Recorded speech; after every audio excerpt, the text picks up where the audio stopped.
You know what? As this bold has chilled a little bit, I probably would ask for the bold over the original. Yeah, pro tip, because you're probably going to get a fresher pod if you ask for bold, because I think they probably don't brew that very often, or But near as much as the regular. it- I'll just say this: you could definitely go to many restaurants and order black coffee and do worse than the could. Waffle House. Welcome back to another episode of the Coffee Snobs podcast. It's me, Tyler Dancy, and I'm actually all alone at the moment, but I won't be for long. This is a fun episode that Aaron and I are actually going to be recording live from our local Waffle House, all in the name of coffee. So without further ado, let's just get right into it, and here we are live from the Waffle House. Well, hello and welcome to this episode of the Coffee Snobs podcast. Currently, at this moment, Tyler is buttering his waffle. That's not a euphemism. That I'm literally buttering my waffle. He literally is buttering his waffle. Because, Tyler, where are we at today? We are on location at the Waffle House. The Waffle House. We literally have the entire podcasting set up. My MacBook Pro, my audio recorder, everything sitting on the table And we don't look out of place at all. I mean, we look very normal dude, in the Waffle House. Especially in the K-hole. We really are doing it fancy today because of Coffee. Because of coffee. Oh, yeah. Waffle House coffee, I think there's an allure to it. It may just be when you go to Waffle House. Yes. I mean, historically, a lot of people's first encounter with Waffle House is when they're hungover. And just looking for sustenance. But we are not hungover in the least. We are just all in the name of coffee doing some research here. And Aaron started this. I wouldn't say, well, we'll get to whether this coffee is bad or not. But, you know, Aaron, you are the man who tried Taco Bell coffee. I did try Taco Bell coffee. So, Waffle House, I'm going to go ahead and throw this out there. I'm pretty sure it's going to be a step up from the Taco Bell. Yes. And maybe because you get breakfast food with it. So diving into a little bit of the Waffle House coffee. A few weeks ago, I went to Waffle House and I did not get coffee while I was there. And so Tyler was like, loser. So a few weeks ago, me and Tyler went to Waffle House to get coffee, or to Waffle House to eat. And he made me get coffee. Well, while we were there, we found out that Waffle House has two kinds of coffee. So, actually, there's three kinds of coffee at Waffle House. If you want to be technical, they have decaf, regular, and bold. Mm-hmm. So, right now, what are we drinking, Aaron? We're drinking regular. Regular Waffle House coffee out of their classic diner mug. Classic diner mugs, which I don't know if you knew this, but for $5, you can go to Waffle House and purchase a diner mug. I didn't realize that, and this might sound really stupid because you probably don't want a Waffle House mug at your house, but that's actually a really good value because this is a high quality mug that if you got it from somewhere else, it'd probably cost like $15. Yeah, seriously, it would cost a lot of money. So you get 3 Waffle House diner mugs for $15. Yeah. Your significant other might throw you out of the house. Correct. But you could, I did buy one. I do have to say, last time we were there, I did buy a diner mug, and I use it a lot. I get berated at the office because they say my snobbery and putting good coffee in a bad mug is kind of like blasphemy. That is kind of like oxymoron. You're like, I'm drinking some boutique fancy boy coffee out of a Waffle House mug. But hey, rock it. I know, dude. I gotta own it. So that's cool. So Tyler, coffee just arrived at the table. Yes, it's hot. It's black. So right now we are both drinking just a cup of plain black coffee from Waffle House. If you just walk in and say, hey, I'd like some coffee, please, this is what they'll give you. First impressions, it's hot. Yeah. It tastes like coffee. I mean, it does. I think it's got a balanced taste, but to me, it's a little more watered down this morning. Yeah, let me go throw this out there. To me, a comparison would be a Dunkin' Donuts coffee. I'm not sure. It's probably been a long time. It's been a long time since I've had Dunkin'. Dunkin' coffee, is it great? No, but you know what? It's a better option in my opinion than somewhere like Starbucks. It's just like simple, strong, medium roast. Yeah. This has a pretty flat profile. It almost to me tastes like it might be South American, Central American. You'd be pretty surprised. Well, I'm gonna let you surprise me in a moment. Yeah, I have done some research prior to coming to here, so we're gonna say that to the end. Alrighty.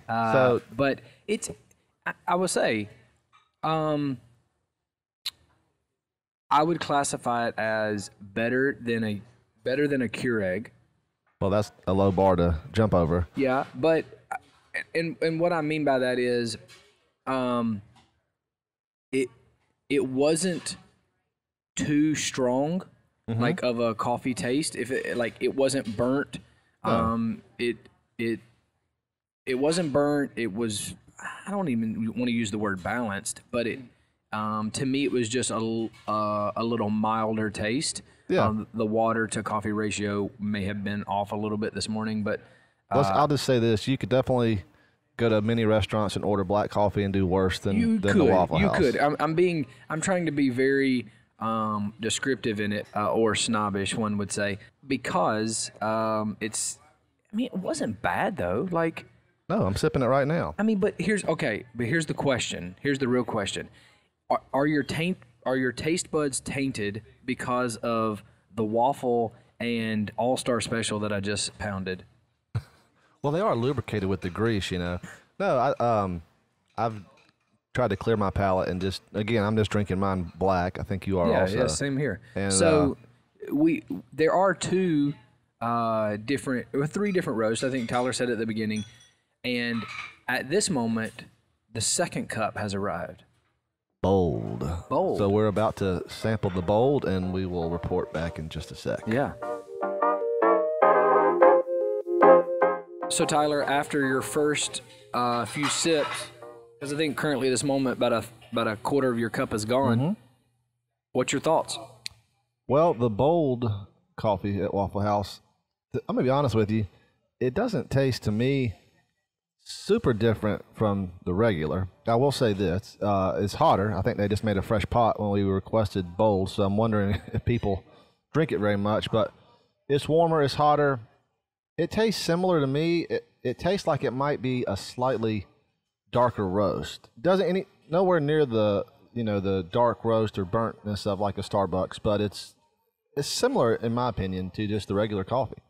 Yeah, I would agree with you, Tyler. I would say there's not a major difference. Like, I think there's a different mouth feel, and this may be something that people trying to understand how to taste coffee, where you can have like sensations that tell you that a coffee is different, not necessarily just the flavor. So if a coffee, if it like tingles on the backside of your tongue, it's bitter. The sides are sour. Like, those are some ways to. I'll give you a different mouth. He was trying so hard to not. Low hanging fruit. Sorry, guys. So that's something that, in the pursuit of trying to understand coffee, or a lot of wine connoisseurs do the same thing, but understanding this coffee definitely has an aftertaste that the first one did not have. Yeah, I'd say that's accurate. When you take a sip, I did slurp the coffee, but people, he got some weird looks around here, I'm gonna say. Seriously, it doesn't taste like the first initial taste is very similar. The aftertaste is not. Like, currently right now, I'm about a minute from drinking the last cup, and I can definitely smell my breath being different. Well, thankfully, I'm sitting far enough away from Aaron that I don't smell his breath. But I'm smelling it off the mic. I did not notice that the first cup, but this cup just has a different aftertaste. Thus far, we have had the regular Waffle House coffee and the dark, the bold, whatever they call it. And I'll be honest with you, it's very drinkable for me. I'm just drinking it black, and it is. But this made me think about, I wonder where Waffle House gets their coffee. Do you know the supplier for Waffle House, Aaron? Well, after doing some digging and looking into words, Waffle House has a specific page on their website for coffee where it talks about the world of coffee at Waffle House, because Waffle House is a staple. Like, you wouldn't think about it, but I think one of the highest consumed places that of parishioners or visitors to coffee. Oh, for sure. Like I would say, does that make sense? I'd guess at least 70% of the people that come to Waffle House probably drink coffee. So Waffle House is, I think they're just in the Southeast, but they're a pretty large chain, and they're probably going through quite a bit of coffee each year. So they probably need to have a fairly large supplier. Yeah, they do, and the supplier, which I'm going to get to them in a second. But I wanted to the Waffle House coffee webpage. It's a pretty good read. I'm just going to say, because it starts off with, according to legends, coffee was first discovered when a goat herder in Ethiopia noticed his goat dancing on their hind legs after eating red berries. He tasted the berries and was full of new-found energy. And that's the first paragraph. I think I've heard something similar along that. So, like, farmers noticed that maybe it was a goat was kind of hyper. It was a goat rodeo. So it eventually talks about the two types of coffee, Robusta, Arabica. But down at the end, you do see that Royal Cup, Waffle House. Okay? So from what I read, Waffle House has licensed Royal Cup distribution to supply all of their restaurants, and they've been the sole vendor since 1972. Wow, that's like 50 some years. So yeah, and they say that on Waffle House's website that Royal Cup uses the highest grade of Arabica beans. So doing more research on Royal Cup has a large distribution center here in Charlotte. You'll see quite a bit of their trucks. And now that I say it, you'll be driving down the road and see a Royal Cup I wonder if they supply other restaurants with coffee. Cool. Where are they based out of? They're based out of Alabama. And Royal Cup has a very long history. So I think at this moment they're 114 years old, if I'm not mistaken, or 108 years old. I'm trying to find the website back again, but they passed 100 years old just here not long ago. But they do a great journey of describing the business and kind of laying out the different ways and seasons the coffee industry went through at a very early time. Coffee at one point in time was in scarcity. So what happened was the only way to get coffee was through a large distribution, and most militaries got, most of the army and military got the first grades of coffee. So a lot of coffee in the United States during World War II dried up. In the 50s, I want to think is when they describe it. That'd be World War II. It's a very good journey. They have, this Royal Cup essentially they'll distribute the coffee and you can license it under a different name, but they're just the dispensary. Yeah. So if you look at the nice waitress actually showed us the bag of coffee that they brew. It's pre-ground, of course, and it says Waffle House coffee on it. So in actuality, it's Royal Cup who's roasting the beans, but they're licensing that so Waffle House can say, "Oh, we have our own blends of coffee." Yeah. So Royal Cup has multiple different brands, we'll say. So they have Pride Lands, which is coffees and teas. That is one of their brands. They have Royal Cup Signature, which, from what I understand from the Royal Cup Signature, that's going to be most of your restaurants are going to get that. Then you got Roar, which is another tea, and they're calling that a liquid luxury, is what they say on that. Don't know anything about it, have not read about it, not going to say I know anything about it. But and then they have one more, which is, this one says the fruit of more than 120 years. Okay, so the company's over 120 years is what this says. H.C. Valentine. And that's the last of their artisan coffee. Private label. It's very interesting. Yeah.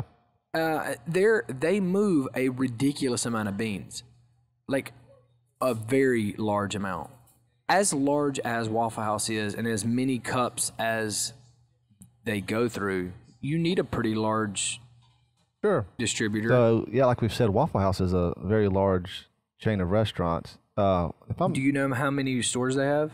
Couple thousand. 2,100. 2,100 in the Southeast. So, if I'm not mistaken, a couple years ago, did Waffle House change their coffee? Weren't people kind of upset about? Was that the same roaster or? Yes, there was an uproar. There's not a lot of information about it, but it says on Waffle House's website that Royal Cup has been distributing since '72, and a few years ago, the flavor did change. I don't know. Listeners, if you're a Waffle House connoisseur, right, hit us up. Let us know. Let us know, because that's very interesting. If you've got one, you would normally have one distributor to keep kind of the flavor the same, and if it ain't broke, don't fix it. Maybe they were making adjustments for the price of the beans, going for some cheaper Robusta beans. We're not really sure, but it's something we will look into. But they crafted back to a very similar cup. And similar taste. Yeah. So to recap, what's your thoughts? My thoughts. Waffle House. I like Waffle House. A lot of people maybe not big fans of Waffle House, or they associate only coming here when you're intoxicated or hungover or something like that. But I think it gets a bad rap. I mean, the food's good and greasy, and as we found out today, the coffee is, I'd say, pretty good. I would tell you this. I would stop in here and get this cup before I'd go to Starbucks. Easy. Well, or Dunkin'. Well, we don't bash that. Dunkin' a lot because you like Dunkin'. Hey, stop. Let me remind you that as recently as a few weeks ago, you came into Waffle House and did not order coffee. That's correct. Because you thought it was bad, or maybe you were just... Well, listen, I was going to save this to another topic, and I'm not going to go it long, but I had just been recently berated by another gentleman that listens to the Coffee Snobs, and he's going to hear it, but he called me words that would put us in the E category. Explicit? No. We're a family-friendly podcast here. Because he said I was way too snobbish. Well... But I told him I've got standards. Why is he got to be mad about my standards? Well, that sounds like something we should probably save for a future. It is. Explicitive. But here's the reason why you brought up me coming to Waffle House and not getting a cup. I have standards. Okay. Well, I think my standards are the coffee. Let's talk about your standards, Tyler. The coffee is decent here. It's drinkable for me. It's drinkable, just plain black. Yeah. I'm not sure. I'm going to guess it's a Central American or South American roast. Not really noticing a ton of difference between just the regular and the bold coffee. Yep, it does have an earthier feel, so I would agree with you on that. But yeah, I would definitely get coffee again the next time I come to Waffle House. You know what? As this bold has chilled a little bit, I probably would ask for the bold over the original. Yeah, pro tip, because you're probably going to get a fresher pod if you ask for bold, because I think they probably don't brew that very often, or near as much as the regular. It does, as it chills, probably comes down into the 140, 120 degree mark. The flavor, you start to taste a lot of different flavor in the cup. It may sound, it may be a little more earthy or dirty, but it does some dirt on it. It does have flavor where the first cup didn't have as much flavor, if that makes sense. And that's something we'll have to research and talk about on a future episode, the different taste of coffee from its initial brew temp to as it cools. But anyway, for now, listeners, let us know your thoughts on Waffle House. Yeah. Are you a fan of the IHOP, the Huddle House, or the Waffle House? Do you drink coffee at Waffle House? Do you have any more questions about it? Just let us know, and we'll do some research, all in the name of science. Yeah, if you're a coffee snob and you happen to visit a Waffle House, snap a photo, send it, slide it into our DMs. I think slide it into our DMs. I just want you to know this has been subliminal marketing, and we're getting a bunch of ad clicks, and I'm just joking. If you find yourself really craving a waffle after this, you're welcome. Okay, that's why I went to Taco Bell and got Taco Bell coffee. You wanted Taco Bell to eat? No, yes. So I listened to Malcolm Gladwell's podcast, and they were talking about Taco Bell, and I ended up in a Taco Bell drive-thru subliminally. Dude, it was the weirdest, and I'd ordered coffee. The power of persuasion. Seriously. So all of y'all are going to be at Waffle House now. All right, that wraps up another episode of the Coffee Snobs podcast. Thank you so much for tuning in. As always, feel free to reach out to us via social media. We are Coffee Snobs Podcast on Instagram, Coffee Snobs NC on Twitter, or via the old-fashioned email, hello@coffeesnobs.net. Aaron can be reached at Aaron Beaver, Aaron, and me, Tyler. You can reach me at TYDANCY. Again, thanks for listening, everybody. For Aaron, this is Tyler. We will see you on the next show.